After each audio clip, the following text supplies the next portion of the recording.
UN-ൽ ഗസയിൽ സീസ്ഫയർ കൊണ്ടുവരുന്ന പ്രമേയത്തെ അനുകൂലിച്ച് ഇന്ത്യ ഉൾപ്പെടെയുള്ള നിരവധി രാജ്യങ്ങൾ. എന്നാൽ മേഖലയിൽ സമാധാനം കൊണ്ടുവരുമെന്ന് പ്രസംഗിക്കുക മാത്രം ചെയ്യുന്ന അമേരിക്ക ഈ പ്രമേയത്തെ എതിർത്താണ് വോട്ട് ചെയ്തിരിക്കുന്നത്. അമേരിക്കയുടെ ഡബിൾ സ്റ്റാൻഡേർഡ് നമുക്കിവിടെ കാണാൻ സാധിക്കും. അതായത് ഒരു സൈഡിൽ അമേരിക്ക പറയുന്നു ഗസയിൽ സീസ് ഫയർ ഉണ്ടാകണം, ഗസയിൽ ബന്ധിമോചനം ഉണ്ടാകണം എന്നെല്ലാം പറയുകയും മറു സൈഡിൽ അങ്ങനെ ഒരു പ്രമേയം UN-ൽ കൊണ്ടുവരുമ്പോൾ അതിനെ എതിർക്കുകയും ചെയ്യുന്നു.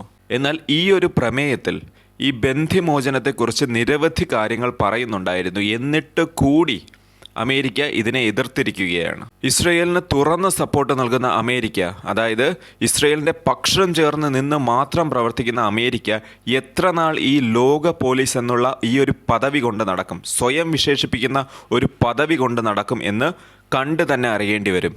നമുക്കെല്ലാവർക്കും അറിയാം, ഇനിയുള്ള കാലഘട്ടം എന്ന് പറയുന്നത് അത് ഏഷ്യയുടെയാണ്.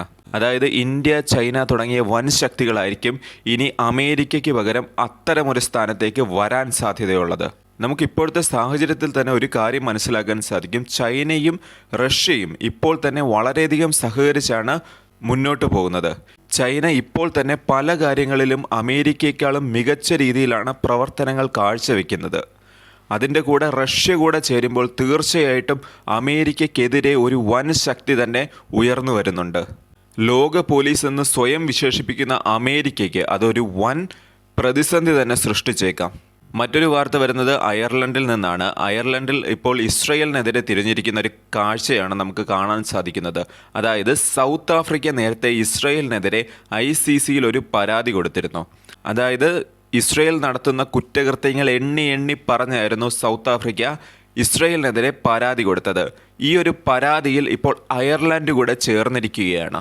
ഇത് ഇസ്രയേലിനെതിരെയുള്ളൊരു ചെറിയ നീക്കമായി തോന്നാമെങ്കിലും തീർച്ചയായിട്ടും ലോകരാജ്യങ്ങൾ ഇസ്രയേലിനെതിരെ തിരിയുന്നത്, ഇസ്രയേലിൻ്റെ ചെയ്തികൾക്കെതിരെ തിരിയുന്നത് തീർച്ചയായിട്ടും ഗസയിൽ സമാധാനം പുനഃസ്ഥാപിക്കുന്നതിന് വേണ്ടി വളരെ വലിയൊരു കാര്യമായി തന്നെ ഇതിനെയും എടുത്തു പറയാം.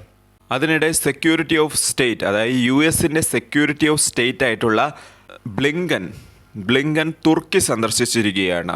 നിരവധി കാര്യങ്ങളിൽ ഈ രണ്ട് രാജ്യങ്ങൾ തമ്മിൽ ചർച്ചകൾ നടന്നതായിട്ട് വാർത്തകൾ വരുന്നുണ്ട്. അതിൽ ഗസയുമായി ബന്ധപ്പെടുത്തി നിരവധി ചർച്ചകൾ നടത്തിയിട്ടുണ്ട്.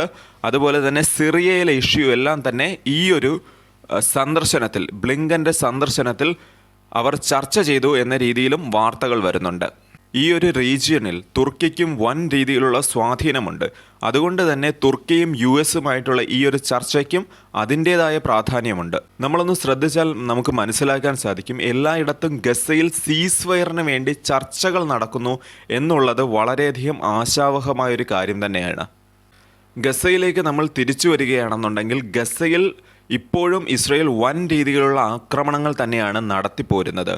കഴിഞ്ഞ ദിവസമുണ്ടായ ആക്രമണത്തിൽ 52 പേരാണ് മരണമടഞ്ഞത്. അതിനിടെ ഇസ്രയേൽ ഗസയിൽ ഒരു സ്കൂളിൽ നടത്തിയ ആക്രമണത്തിൽ 7 പേർ മരണമടഞ്ഞു. അതിൽ സ്ത്രീകളും കുട്ടികളും എല്ലാം ഉൾപ്പെടുന്നതാണ്. നമുക്ക് ഈ ഒരു സ്ക്രീനിൽ കാണാം. അത് സംബന്ധിച്ചുള്ള റിപ്പോർട്ടുകളാണ് ഞാനിവിടെ സ്ക്രീൻഷോട്ട് എടുത്ത് ഇവിടെ കൊടുത്തിരിക്കുന്നത്. മറ്റൊരു റിപ്പോർട്ടെന്ന് പറയുന്നത് ജേർണലിസ്റ്റുകളെ കുറിച്ചാണ്. വളരെയധികം കഠിനമായ സാഹചര്യങ്ങളിലാണ് ജേർണലിസ്റ്റുകൾ അവരുടെ ജോലി നോക്കുന്നത്. 2022 ഒരു സർവേ അനുസരിച്ച് ഏകദേശം ജേർണലിസ്റ്റുകളാണ് 2022 മാത്രം മരണമടഞ്ഞിരിക്കുന്നത്. ഇതിൽ നമ്മൾ പറയുകയാണെന്നുണ്ടെങ്കിൽ 18 ജേർണലിസ്റ്റുകളുടെ മരണത്തിന് ഇസ്രയേൽ സായുധ സേനയാണ് ഉത്തരവാദിയായിട്ട് വരുന്നത്. മാധ്യമപ്രവർത്തകർ അവരുടെ കൃത്യനിർവഹണമാണ് നടത്തുന്നത്. ഇതിനിടെയാണ് ഇത്തരം ദാരുണ സംഭവങ്ങളും ഉണ്ടാകുന്നത്. അതിൽ തന്നെ പാലസ്തീനിൽ ഒരു മാധ്യമപ്രവർത്തനം നടത്തുക എന്ന് പറയുന്നത് തീർച്ചയായിട്ടും വളരെയധികം അപകടം നിറഞ്ഞൊരു കാര്യമാണ്. കാരണം എപ്പോഴാണ് ഒരു ആക്രമണം നമുക്ക് നേരെ ഉണ്ടാകുക എന്ന് പറയാൻ സാധിക്കാത്തൊരവസ്ഥയാണ് ഇപ്പോൾ നിലനിൽക്കുന്നത്. ഈ ഒരു അപകടാവസ്ഥ മനസ്സിലാക്കിയും അവിടെ നിലകൊണ്ട് അവിടെ റിപ്പോർട്ടുകൾ ചെയ്യുന്ന ജേർണലിസ്റ്റിന് ഒരു വലിയ അഭിനന്ദനം അറിയിച്ചുകൊണ്ട് ഈ ഒരു വീഡിയോ ഇവിടെ നിർത്തുന്നു. നമസ്കാരം.